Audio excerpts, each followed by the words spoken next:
Assalamualaikum warahmatullahi wabarakatuh. Saudara-saudaraku yang dirahmati Allah, pernahkah terlintas di benak kita bagaimana sebenarnya kondisi bumi ribuan, bahkan jutaan tahun sebelum Nabi Adam alaihi salam diciptakan? Apakah bumi ini adalah tempat yang kosong, sunyi, tanpa penghuni, atau justru sebaliknya? Ia telah lama dihuni oleh berbagai jenis makhluk yang asing, unik, dan seringkali mengerikan, yang keberadaan serta kisah mereka hampir terlupakan oleh sejarah. Siapakah mereka? Mengapa Allah Subhanahu wa Ta'ala menciptakan mereka? Dan bagaimana nasib mereka sebelum kedatangan manusia pertama? Mari kita selami bersama salah satu misteri terbesar dalam tradisi Islam. Kisah ini bukanlah dongeng belaka. Informasi mengenai makhluk-makhluk peredam ini disebutkan dalam kitab-kitab tafsir kuno, dinarasikan oleh ulama-ulama salaf, dan dipelihara dalam catatan sejarah yang sangat rahasia. Ulama-ulama besar seperti Ibnu Katsir, At-Tabari, dan Al-Qurtubi secara eksplisit menyebutkan makhluk-makhluk misterius ini dalam karya-karya tafsir dan sejarah mereka, memberikan kita petunjuk tentang dunia yang jauh lebih tua dan kompleks dari yang sering kita bayangkan. Mereka adalah Bani Adam. Sebelum Adam, makhluk nisnas, Hin, dan Bin, serta makhluk-makhluk aneh lainnya yang memenuhi bumi dengan kekacauan. Ketika Allah Subhanahu wa Ta'ala mengumumkan rencananya untuk menciptakan seorang khalifah di bumi, para malaikat bertanya dengan penuh hormat, "Ya Allah, mengapa Engkau akan menempatkan di bumi makhluk yang akan membuat kerusakan dan menumpahkan darah, padahal kami senantiasa bertasbih dengan memuji-Mu dan mensucikan-Mu?" Pertanyaan ini tidak muncul tanpa alasan. Para malaikat sendiri telah menyaksikan kehancuran yang ditimbulkan oleh siptan-siptan sebelumnya yang menghuni bumi. Al-Qurtubi dalam tafsirnya menjelaskan bahwa sebelum Adam, bumi telah dihuni oleh makhluk-makhluk yang memiliki akal dan kehendak bebas. Namun, mereka menyalahgunakan anugerah tersebut untuk melakukan kejahatan, pertumpahan darah, dan menciptakan kekacauan di seluruh permukaan bumi. Kekhawatiran malaikat adalah cerminan dari kondisi bumi yang sangat parah kala itu. Dan mereka takut manusia akan mengulang kesalahan yang sama. Di antara makhluk-makhluk misterius ini, nisnas adalah salah satu yang paling dikenal. Nama mereka berasal dari kata Arab yang berarti setengah atau tidak lengkap, merujuk pada bentuk tubuh mereka yang sangat unik. Hanya memiliki satu mata di tengah kepala, satu tangan, satu kaki, dan setengah badan. Bayangkan makhluk seperti ini bergerak dengan cara melampat-lampat menggunakan satu kaki mereka. Meskipun aneh secara fisik, nisnas sangat cerdas dan licik. Mereka mampu berbicara fasih, menyusun strategi perang yang rumit, dan mahir dalam seni berperang.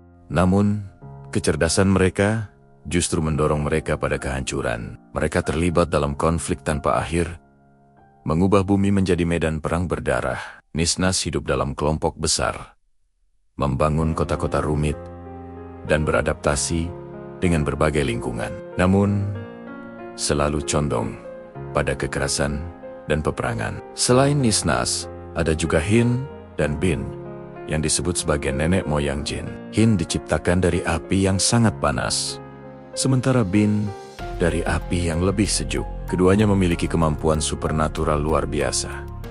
Berubah bentuk, menghilang, terbang dengan kecepatan tinggi, dan kekuatan fisik melebihi manusia. Berbeda dengan nisnas yang lebih primitif, Hin dan Bin telah mengembangkan peradaban yang sangat maju. Mereka hidup dalam masyarakat yang sangat terorganisir, dengan hierarki ketat, memiliki raja-raja dan pemimpin. Mereka membangun istana-istana megah di dimensi tersembunyi, terbuat dari bahan-bahan yang tidak dikenal di dunia manusia, dan berkilau dengan cahaya dari api yang tidak pernah padam. Teknologi mereka memungkinkan manipulasi elemen-elemen alam, menciptakan badai dan gempa bumi sesuka hati. Bahkan, dapat mempengaruhi waktu dan ruang di area tertentu. Namun, kemampuan superior ini membuat mereka merasa sangat sombong, mulai meragukan keberadaan Allah, dan bahkan menantang kekuasaannya menyembah diri sendiri sebagai tuan-tuan kecil. Ketika kesombongan Hin dan Bin mencapai puncaknya, Allah Subhanahu wa Ta'ala mengirimkan tentara malaikat dipimpin oleh iblis. Pada saat itu, iblis masih setia kepada Allah dan dikenal sebagai pemimpin jin yang paling kuat. Dia ditugaskan untuk memerangi Hin dan Bin yang telah memberontak. Perang ini berlangsung sangat dahsyat selama ribuan tahun, tidak hanya di permukaan bumi tetapi juga di langit dan berbagai dimensi tersembunyi. Bumi bergoncang hebat, gunung-gunung runtuh, lautan bergelora, dan langit seakan terbakar. Dalam perang yang dahsyat itu, sebagian besar Hin dan Bin berhasil dimusnahkan oleh tentara malaikat. Sebagian kecil yang berhasil selamat melarikan diri ke dimensi-dimensi tersembunyi, ke pulau-pulau terpencil di ujung dunia, dan ke tempot-tempot yang sulit dijangkau. Mereka yang selamat ini akhirnya menjadi nenek moyang jin yang kita kenal sekarang.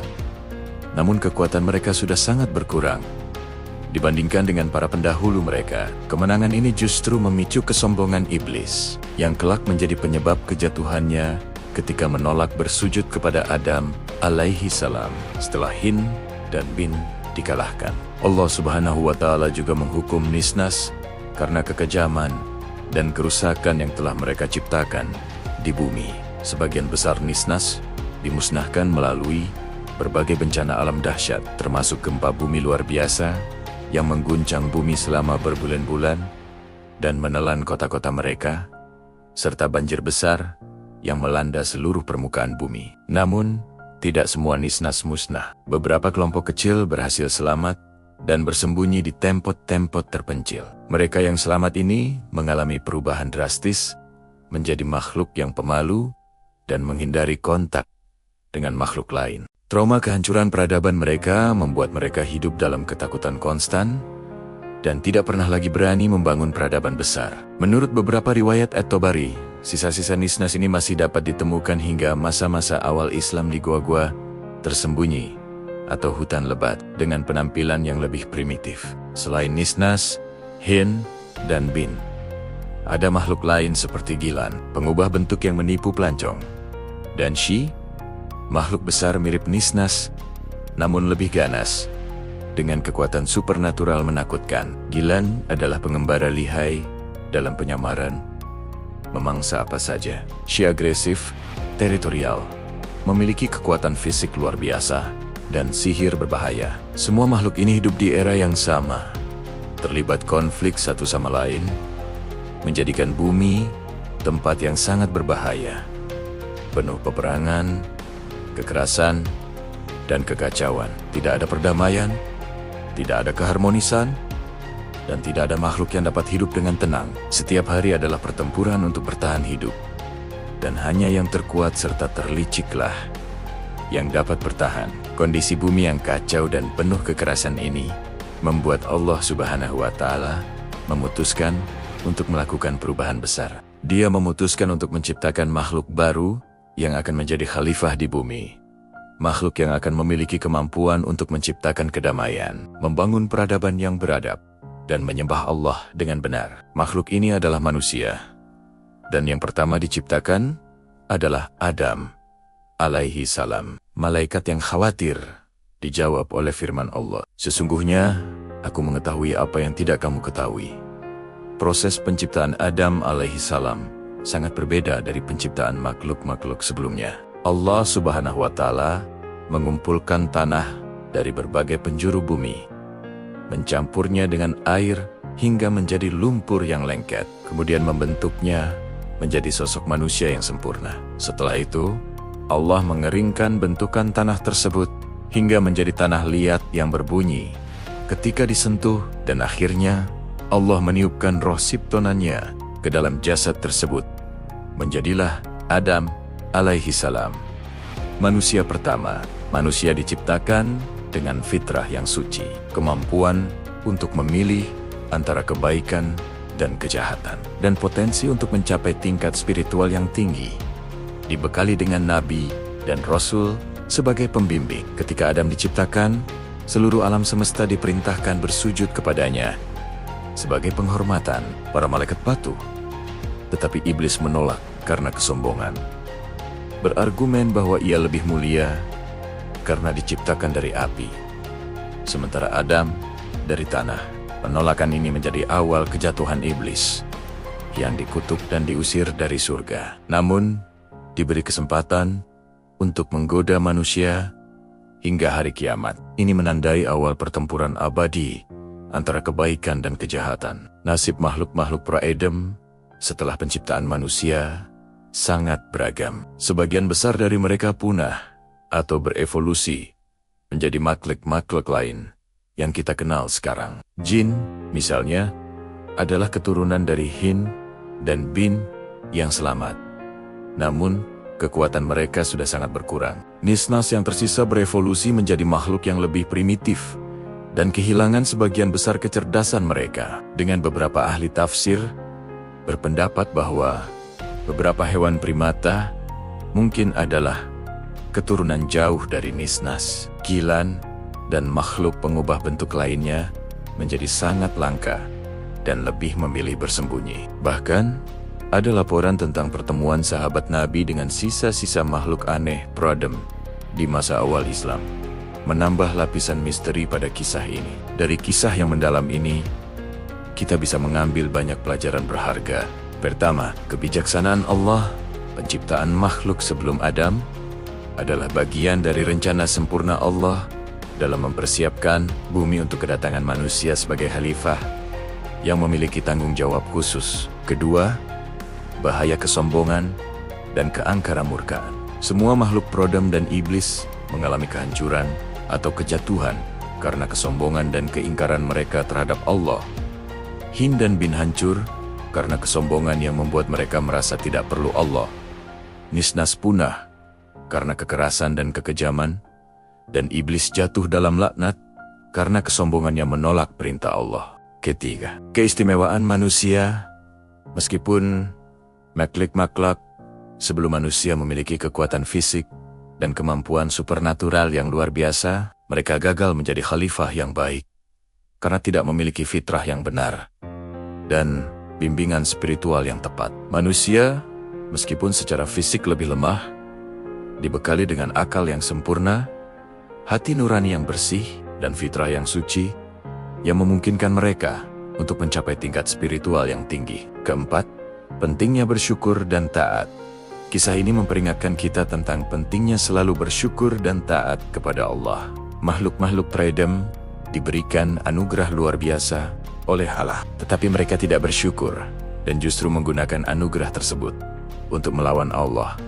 Sebagai manusia, kita harus selalu ingat bahwa semua yang kita miliki adalah anugerah dari Allah dan harus menggunakannya sesuai dengan kehendaknya. Kelima, kedamaian dan saling menghormati. Salah satu penyebab utama kehancuran makhluk-makhluk pra-Adam adalah konflik dan peperangan yang tidak pernah berakhir di antara mereka. Allah menciptakan manusia untuk menjadi khalifah yang dapat menciptakan kedamaian dan keharmonisan di bumi, mengingatkan kita akan pentingnya hidup dalam kedamaian dan saling menghormati dalam kehidupan modern. Kisah ini adalah pengingat yang kuat akan kekuasaan absolut Allah, Kabi Keksanonia dalam setiap ciptaan, dan kasih sayang Nia kepada manusia. Ini mengajarkan kita untuk tidak hanya mengenal sejarah yang tersembunyi, tetapi juga untuk mengambil hikmah dan menerapkannya